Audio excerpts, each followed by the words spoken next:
Behind closed doors, Vin Diesel enters his own. The eatery comes to a halt as soon as he detects a long ago. While serving, he had unveiled Torques, a chic eatery that's warm and inviting. Here in California's Los Angeles, it wasn't ego trip or a side hustle to ruin the savings he had worked so hard to accumulate menu items, employing competent cooks, and seeing to it that his eatery was where both average folks and Hollywood high rollers could splurge on delicious food. But Vin also realized that no business, no matter how successful, ran smoothly just because the stats looked excellent on paper. The real truth of a location wasn't found in profit margins. It was found in the back kitchens, in break room whispers, in the depleted size of employees after a long shift. That's why every few months Vin made a habit of strolling into tours as a frequent customer. No spectacular entrance, no announcement, just a man with a hoodie and jeans starting into own business like anyone else. That night the place was buzzing. The Friday dinner rush was in full swing, with servers darting between tables, balancing trays of sizzling steaks and cocktails. The fragrance of garlic butter and grilled steak flooded the air. The ambient illumination cast a golden glow over couples, friends, and solo diners. Enjoying their meals at first glimpse, everything seemed fine. Yet Vin had spent enough time in the industry to realize that appearance could be misleading. He spotted the manager, a tall, stiff-looking man in a navy blue dress shirt, standing at the edge of the floor, watching everything too closely, like a bird circling its prey. There was something about his stance that felt wrong, not merely watchful, controlling. Then, as Vin came toward the bar, he heard a gentle, muted sound coming from the side hallway near the kitchen. At first, he barely noticed it, but as he walked past, the sound became clearer. Someone was crying, not loud, not dramatic. The kind of wail you let out when you're trying desperately not to break. Vin's footsteps slowed. He turned his head slightly toward the break room door. It was slightly ajar. Inside, he caught a glimpse of a young woman, head-bent fingers clutching the edge of a metal counter, like she was trying to keep herself from collapsing. Another employee, a young man in a turquoise uniform, stood beside her, chatting in whispered, urgent tones. Vin didn't know her, yet the look on her face that hit him like a gut punch. Something was extremely very wrong, and he wasn't leaving until he found out what. He turned back toward the bar, taking a seat on one of the stools. His face was serene, but his mind was racing. The crying, it wasn't simply stress. It was fear. Vin has worked in eateries before. He knew what it was. Want to cope with unpleasant customers, long shifts, aching feet. However, this article was strange. His initial instinct was to walk over and inquire whether she was okay. But right now, he wasn't Vin Diesel, the owner of Taz. He was just another consumer, a stranger. So instead, he listened. The young man near her, maybe a fellow server, kept his voice low. Vin could only make out fragments. You can't let him. He doesn't own you, the woman. Her voice scarcely audibly reply. What choice do I have? He made it obvious. If I don't do what he says, I'm gone. Vin's grip tightened around the glass of water the bartender had positioned in front of him. Originally, he felt it might be about a customer. Maybe someone had bullied her, because the way she stated it, it wasn't about a customer. It was regarding someone inside the restaurant. Before he could think further, a bartender approached him. Hey, what can I get you? Vin turned, providing a pleasant grin. Only a water for now. The bartender nodded and went on. But Vin wasn't focusing on beverages. He glanced toward the manager in the navy blue shirt, still standing near the floor, arms crossed, surveying the room with the kind of presence that made people nervous. Suddenly, he spotted something else. The young dude from the break room, possibly a fellow server, had walked out, walking back onto the floor. His jaw was tense. His hands fidgeted as he adjusted the notepad in his apron. He looked startled. Vin knew an hole when he noticed one. He stood up, casually strolling, approaching the server station toward the back of the restaurant, where the young man was organizing plates. Hey, dude, Vin said, maintaining his voice quietly. Took a pen.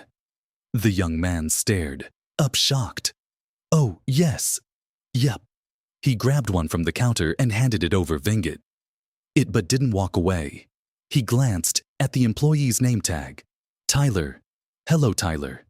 Vin's stated voice. Even I couldn't help but notice your friend. Seems upset. Tyler clenched his grasp on the stack of plates tightened. She's all right, he said too soon. Vin tilted his head slightly. She doesn't seem nice. Tyler gulped, his eyes flashing toward the manager in the navy blue shirt before sinking to the floor. Vin had been around long enough to cognize that kind of behavior following a lengthy delay. Tyler exhaled. She's not fine, he admitted, voice barely above a whisper. Vin examined Tyler's face, reading the strain in his jaw and the way his fingers remained grasping the notebook at his waist. The boy wanted to chat. He just wasn't sure whether he could. Vin dropped his voice barely enough. Is it a customer issue? Tyler hesitated. That delay informed Vin everything. No, Tyler murmured. It's not. His eyes flicked toward the front of the restaurant, toward the manager in the navy blue shirt, who was still standing near the hostess station, watching the room like he owned it. Tyler inhaled abruptly, gazing back toward the break room before shaking his head. It's her personal business. That was a deception, not because Tyler wanted to mislead him, but because he was terrified. Vin had seen it before. Employees placed in terrible situations, unable to walk away because of financial pressure, personal problems. Or, worse fear. Vin leaned on the counter slightly, keeping his posture relaxed. How long has she been working here? Tyler answered, automatically. A little over a year then. He tensed why Vin shrugged, kept his tone light, just wondering whether she likes it here. Tyler let out a brief humorless chuckle. She doesn't, but she can't afford to depart. And there it was. The actual problem. She wasn't just stressed, she was trapped. Vin's gut constricted. This wasn't simply about a horrible work environment. Anything deeper was going on here. Before he could ask anything else, Tyler stiffened. Vin didn't need to turn around to know why. The air changed, dense with something unsaid. The manager was going toward them. Everything okay? Over here. The manager's voice was nice but firm. Tyler instantly dropped his gaze, busying himself with the PLPLEs in front of him. Yeah, sir. Simply helping a customer. Vin pivoted and finally faced the dude up close. Mid-40s, clean shirt, neatly combed hair. The kind of sharp characteristics that have seen too much and cared too little. This wasn't just a difficult boss.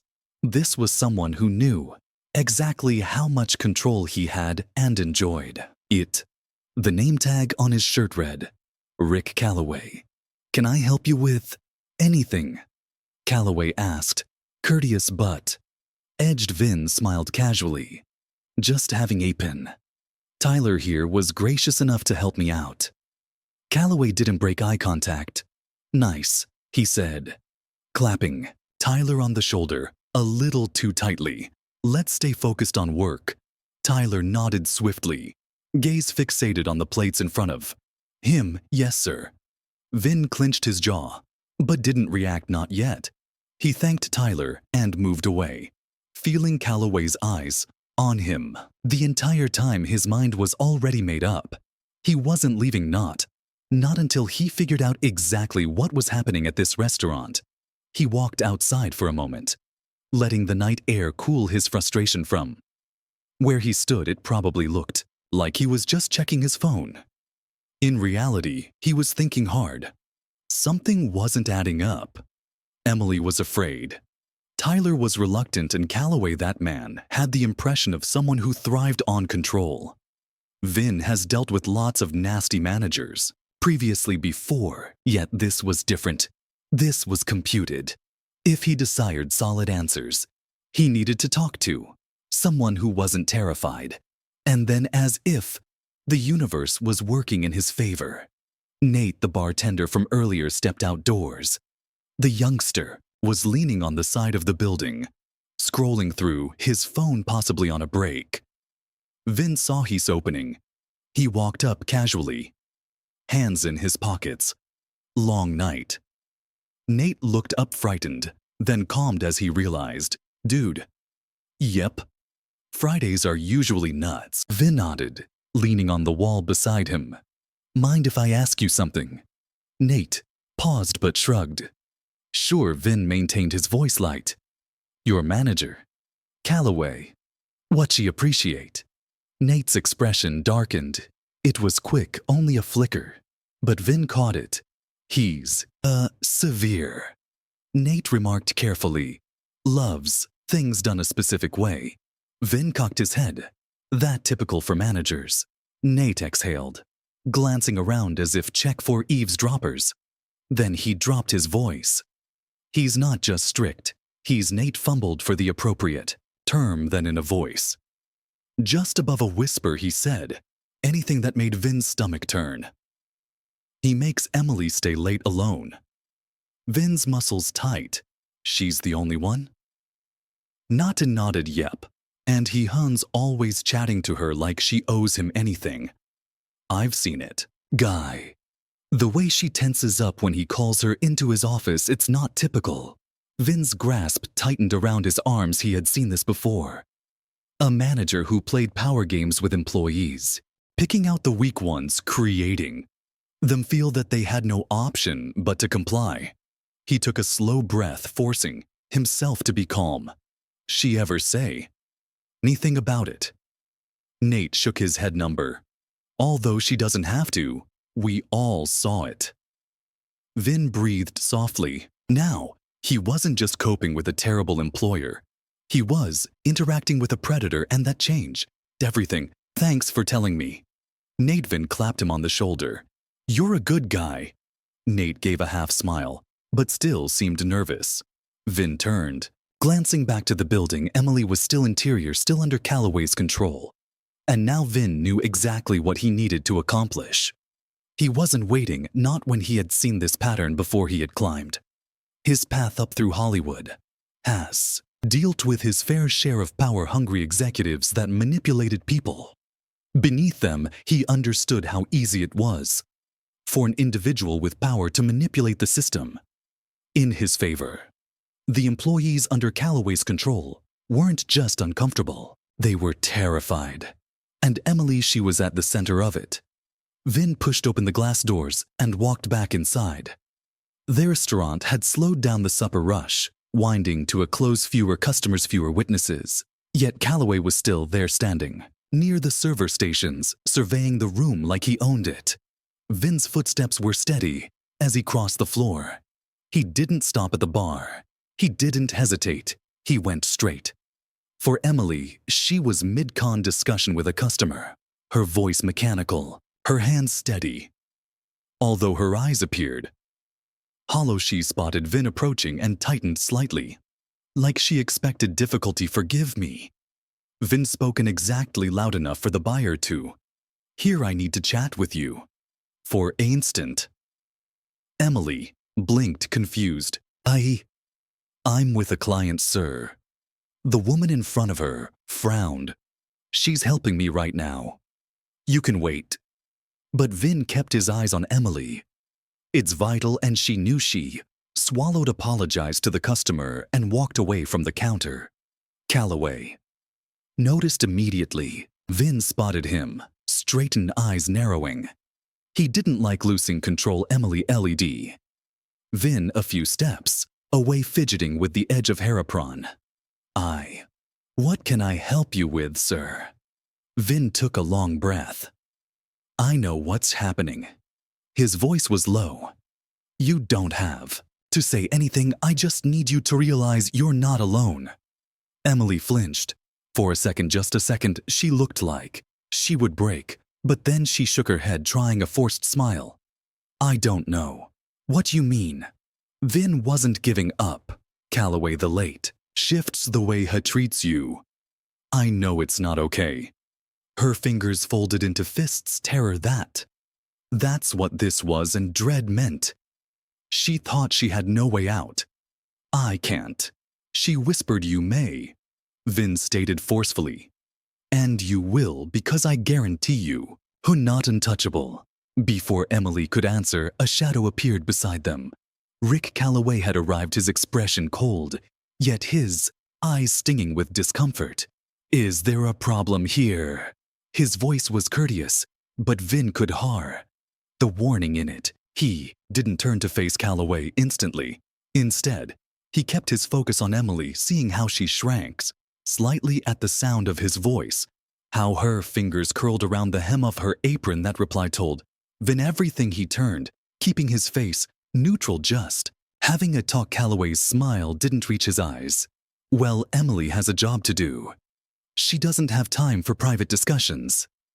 Vin caught the way Emily cringed at the word private. It was all the validation he needed. His stance shifted just slightly, squaring his shoulders, his presence abruptly taking up more space. Honestly, Vin remarked, his voice steady, I think we should have a talking right now. Calloway's smirk hesitated. Pardon me. Vin reached into his pocket and drew out his wallet. He turned it open, showing his executive ownership credentials for Tor's Restaurant Group. Emily gasped. The servers nearby froze. Calloway's face drained of color. My name is Vin Diesel, he remarked, his voice calm but strong. And you and I need to talk. The restaurant fell amid a shocked stillness. Consumers glanced over, feeling that something far bigger than a normal labor conflict was happening. Staff exchanged wide-eyed expressions. Calloway blinked swiftly, his mouth opening then closing for the first time. The man looked nervous. Sir, I didn't recognize. No, you didn't. Vin interrupted. And that's the problem, isn't it? He voted slightly, his voice moving from ice-cold authority to something milder. When he addressed Emily, you're secure. Now, she glanced at him as if still processing. What was happening? Her lips parted, somewhat a shaky breath as exiting. Then, for the first time that night, she stood a little taller. Calloway's pain was practically palpable. Sir, I tell you, there's been a misunderstanding, he stammered, trying to restore control. If you simply give me a moment to your office. Now. Vin cut in his tone, leaving no room for argument. Calloway swallowed hard, his confidence breaking. He turned stiffly. He led the way toward his office at the back of the restaurant. Vin followed, just before walking inside. He turned back to Emily. Remain here, he told her carefully. This won't take long. Emily barely nodded, her hands still quivering at her sides as the office door closed behind them. Calloway tried again to recover his composure. He let out a strained chuckle, shaking his head. I have to say, sir, I didn't expect to see you here tonight. Bit unusual for the owner to visit unexpected. Vin leaned forward, planting both hands on the desk. You know what else is unique? He inquired, his voice dangerously low. A restaurant manager, exploiting his power to intimidate his employees. Calloway flinched. I don't know what you mean. He tried. Vin's stare didn't waver. I know what you've been doing. I know about the late-night shifts. I know how you handle Emily. And I know you think you can get away with it.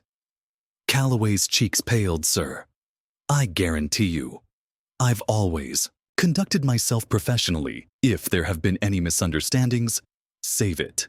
Vin snapped him. Wasn't here for excuses. He reached into his pocket and pulled out his phone. With a single tap, he played back a recording. Emily's voice, raw and shaken, came through the speaker. If I don't do what he says, I'm gone then. Tyler's hushed. Response, you can't let him. He doesn't down you the color. Draw rained from Calloway's face. You should have known. Better. Vin said, his voice even colder. Now you've been playing this game for a long while, haven't you? Preying on employees who need their employment the most, making them feel caged. But let me be very evident, you just ran out of time. Calloway's hands trembled. Please, I I can explain. No, you can't. Vin interrupted. He pulled out his phone again, this time dialing corporate HR. You're done, he said simply. You will never work in this industry again.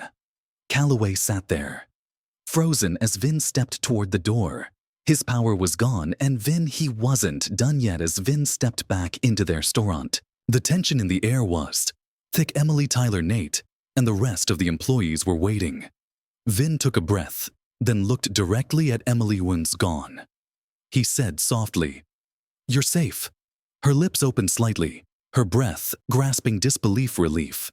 Then, for the first time that night, her shoulders relaxed. She let out a slow exhale. Nate looked stunned. Other employees exchanged glances as if they weren't sure whether to believe what they had just witnessed. But Vin knew this wasn't the end. He turned to the team. You've all been working under someone who didn't merit this position, he claimed. That changes now. Emily wiped at her eyes, swallowing hard. What happened next? Vin offered her a tiny reassuring smile. You tell me. She stared, saw him analyzing his words. For the first time in nearly a year, she felt something unfamiliar. Control. She glanced at Tyler, who was still in shock. Then at Nate, who gave a small, hesitant nod. They were all waiting for her to speak. Emily took a shaky breath. I don't want anyone else to go through this, she admitted. Not here. Not anywhere. Vin nodded. And they won't. He turned to the rest of the staff. From now on, this eatery is under direct inspection. We'll be making changes. Not just replacing Calloway, but making sure no one else like him acquires this type of power again. The room was quiet, yet the weight of his words settled in. Then Tyler spoke up. Sire, I don't mean to overstep, but this isn't just about Calloway. Vin's vision sharpened. Go on. Tyler paused, but then he took a step forward, his voice stronger now. The way things operate here, it's not just one terrible manager. The pressure, the manner we're addressed, the fear of speaking up, it's greater than simply this eatery. Nati nodded in agreement. A lot of us feel like we have no choice but to put up with it. The second we complain, we're out of a task. Emily gazed down, guilt blazing over her face. I longed to depart. So many times, she admitted, but I couldn't afford to.